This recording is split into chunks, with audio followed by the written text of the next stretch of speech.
नमस्कार, मैं हूं आपके साथ प्रीति और आप देख रहे हैं बिहार न्यूज। पटना मेयर पद के लिए पुष्पलता सिन्हा ने नामांकन किया है। ढोल बाजे के साथ साथ अपने समर्थकों के साथ पुष्पलता सिन्हा ने डीडीसी कार्यालय गांधी मैदान में अपना नामांकन दर्ज कराया। इससे पूर्व स्वर्गीय मंजू सिन्हा जी पार्क पहुंचकर उनके प्रतिमा पर पुष्प अर्पित किया। तत्पश्चात वह नामांकन के लिए गांधी मैदान रवाना हुई।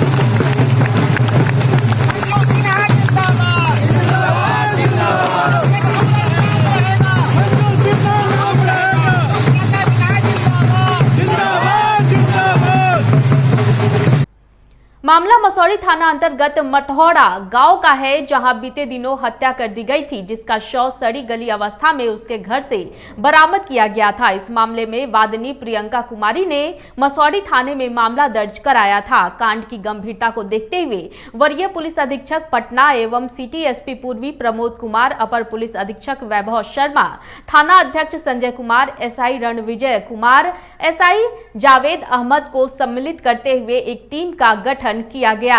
गठित टीम के द्वारा अनुसंधान के दौरान दोनों अपराधियों को गिरफ्तार कर लिया गया। गिरफ्तार किए गए दोनों अपराधियों ने अपना अपना गुनाह कबूल किया है। बताया जा रहा है कि वृद्ध महिला की नाती श्री राम कुमार ने संपत्ति विवाद में दीपक दास को सुपारी देकर हत्या करवा दी थी, जिसका खुलासा अपर पुलिस अधीक्षक वैभव शर्मा ने पत्रकारों को प्रेस कॉन्फ्रेंस कर जानकारी दी है।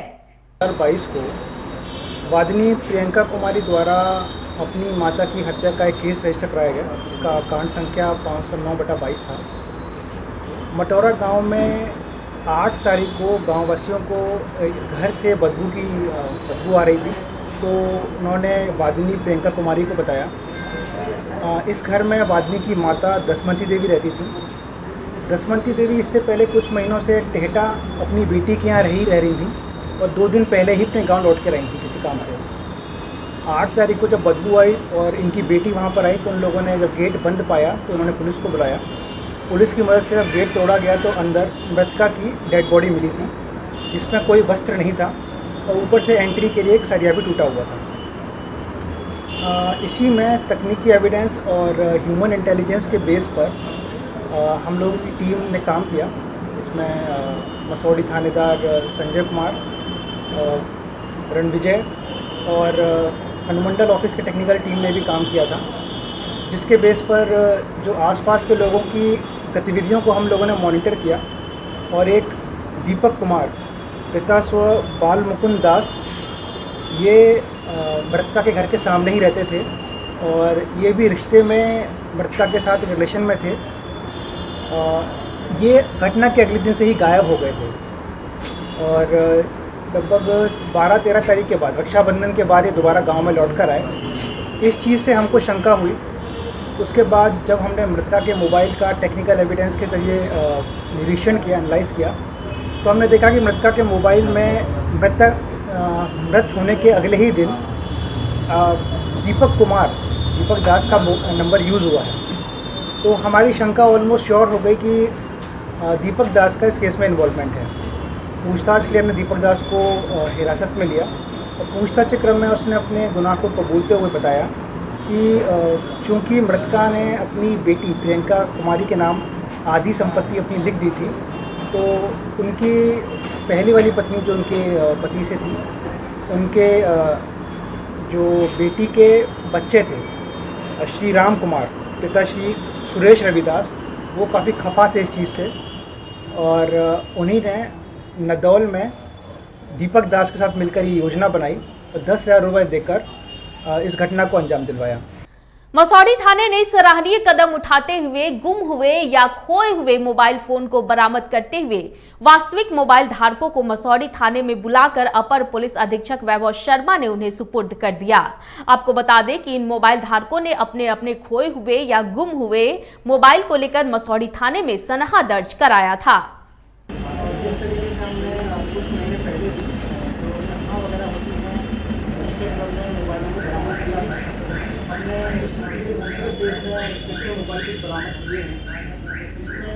हम लोग यूजर से जब फोन करते हैं तो वो लोग खुद अपनी देना रहते हैं कि हमें किसी पुराने थाना आदमी ने जेल जाता मोबाइल। अब हम कोशिश करते हैं कि बरामदगी के पश्चात जिन लोगों ने अपनी संख्या दर्ज करवाई थी उनके मोबाइल वापस आए। और इस क्रम में हम लोग 10 मोबाइल इकट्ठे किए हैं और 4 धारक यहाँ पे आए हुए हैं जिसको मोबाइल। किस तरीके से बरामद किया गया सर इन मोबाइलों को? इन सब मोबाइलों में चोरी के पश्चात या फिर गुम हो जाने के पश्चात इनका ओरिजिनल नंबर हटा दिया जाता है और IMEI नंबर को ट्रेस किया जाता है। इस IMEI से ट्रेस को मालूम पड़ता है कि अभी इसमें कौन सा नंबर चल रहा है। तो जो भी नंबर चल रहा होता है उसके धारक से हम लोग फोन से बातचीत करते हैं।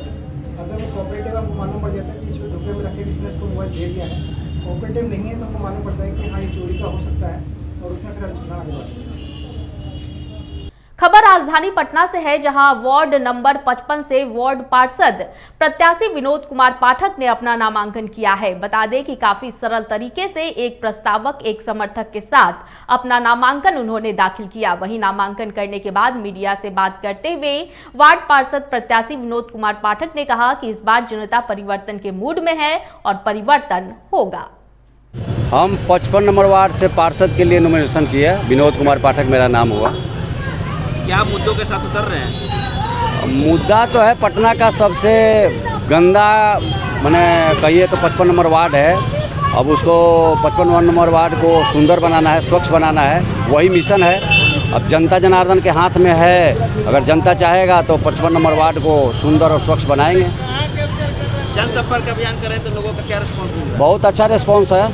हम वहाँ के बहुत लोकप्रिय जनप्रतिनिधि हैं, हमको बहुत लोग लाइक करता है।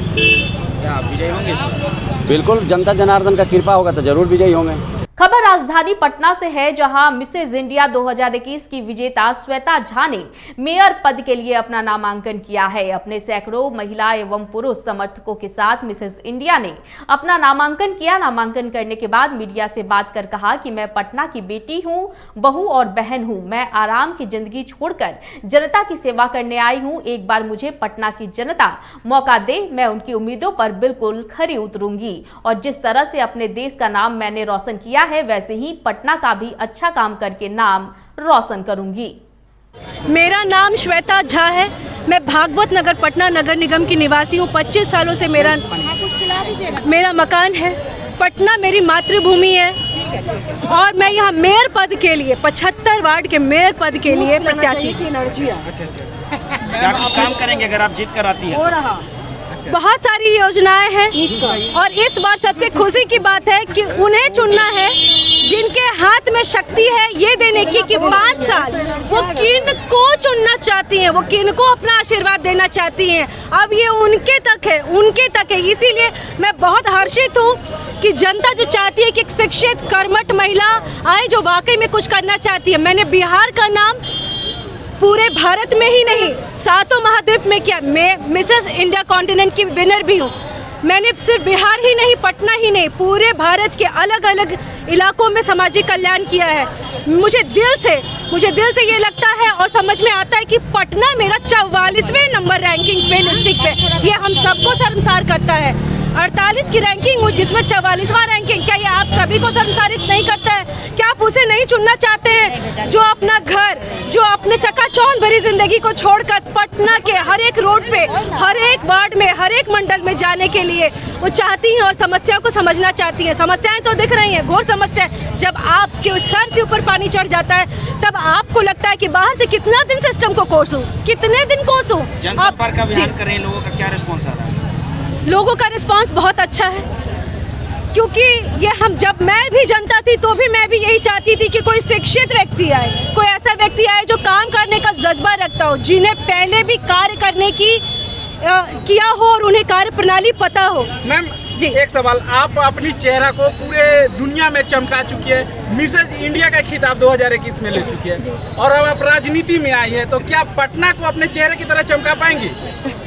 सिर्फ चेहरा ही नहीं, अब मेरे मन की तरफ साफ सुथरा और सजग हर एक प्राणी, हर एक यहाँ के लोग, यहाँ हर एक नगर निगम की जनता के सीने में ऐसी संचार में डालना चाहती हूँ कि उन्हें भी गर्व महसूस हो। मेरा मेयर, पटना नगर निगम की जो मेयर साहिबा है, मेयर है, वो जनता के प्रति समर्पित है। उनके दिल में, दिमाग में मैं ऐसे ही छा जाना चाहती हूँ, काम करके, काम दिखा के, काम बता के नहीं, काम दिखा के जताने वाली ये श्वेता झा आपके लिए हमेशा समर्पित रहेगी, हमेशा खड़ी रहेगी। आपकी किसी भी मुश्किलों में जितनी भी योजनाएं सब आप तक पहुंचेगी, क्योंकि इसका आपको हक है। पूर्व केंद्रीय मंत्री आरसीपी सिंह सीतामढ़ी पहुंचे, जहां उन्होंने अपने कार्यकर्ताओं के साथ मुलाकात की और उनके समर्थकों ने उनका जोरदार तरीके से स्वागत करने का काम किया।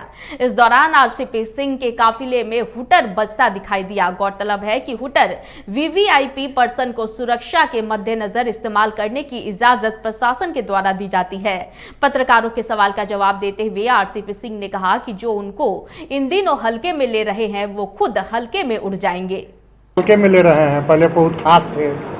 हमको किसी को हल्के में लेने की औकात है जी। जो खुद हल्का होगा मुझे हल्का लेगा, समझे ना, और जो मुझे हल्का लेंगे ना वो हल्के में उड़ जाएंगे। 2017 में तो उसी जनादेश का अपमान हुआ था, तो आप लोग समर्थन कर रहे हैं? जी नहीं, मैं समर्थन नहीं किया था, आपको नहीं पता है, पूछ लीजिएगा उनसे। मैं अकेला आदमी था, उस तक समर्थन नहीं करता।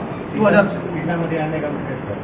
अपने कार्यकर्ताओं से मिलने। खबर राजधानी पटना से है, जहां वार्ड नंबर 48 से निवर्तमान वार्ड पार्षद इंद्रदीप चंद्रवंशी ने अपना नामांकन किया है। बता दें कि वार्ड 48 का भ्रमण करते हुए अपने सैकड़ों समर्थकों के साथ इंद्रदीप चंद्रवंशी नॉमिनेशन स्थल पर पहुंचे और अपना नॉमिनेशन किया। इसके बाद मीडिया से बात कर कहा कि कुछ काम बचा हुआ है, जो जीतते ही उस बचे हुए काम को खत्म कर दूंगा और जनता का मुझे भरपूर प्यार मिल रहा है और इस बार फिर से मैं ही जीतूंगा।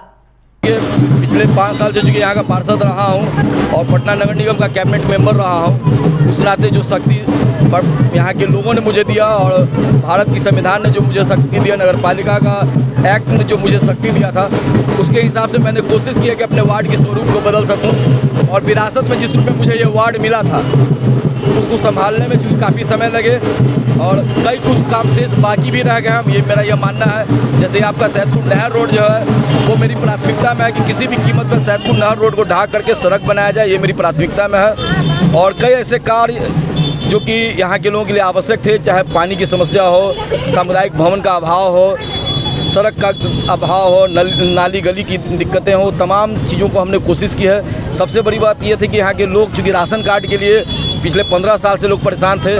महज इतने बड़े वार्ड में जहाँ की 30,000 के आसपास वोटर हैं, वहाँ मात्र 1000 राशन कार्ड थे। आज तकरीबन 8000 राशन कार्ड यहाँ के लोगों के पास है। अब तकरीबन 7000 राशन कार्ड मैंने खुद बनवाया है। जितने भी वृद्ध लोग थे उनको पेंशनों से, इसलिए तमाम चीज़ें हम लोगों ने, हमारे स्तर से हमारी पूरी टीम ने मिल करके अपने वार्ड के लोगों के लिए किया है और आशा करते हैं कि कुछ काम जो शेष रह गए हैं उन तमाम काम को हम पूरा करेंगे। चूँकि मेरी प्राथमिकता है, चूँकि हमारे वार्ड में 2 स्लम इलाका है, सैदपुर का बेघरों का घर का इलाका है जहाँ पर अभी हम उपस्थित हैं, साथ ही में नया गाँव का इलाका है। तो मेरी प्राथमिकता में है कि चूँकि सरकार की भी प्रयास होती है कि जो अंतिम पायदान पे जो लोग हैं उसके विकास की बात हो, तो इन 2 बस्तियों को लेकर के भी एक बड़ी चुनौती है और इसके डेवलपमेंट के लिए जो कुछ करना होगा और जो शेष रह गया कार्य उसको हम करेंगे। यही मेरी प्राथमिकता है। उम्मीदों पर आप पूरी तरीके से खड़ा उतरे हैं, जीत के प्रति कितने आश्वस्त हैं? नहीं, जीत तो देखिए जनता मालिक होता है। दुर्भाग्यवश कभी कभी लोगों को ये गुमान हो जाता है कि वो मालिक बन गए हैं, लेकिन उनकी हैसियत जो हर 5 साल बाद जो है उसका मूल्यांकन और उसका आकलन जो है जनता करती है।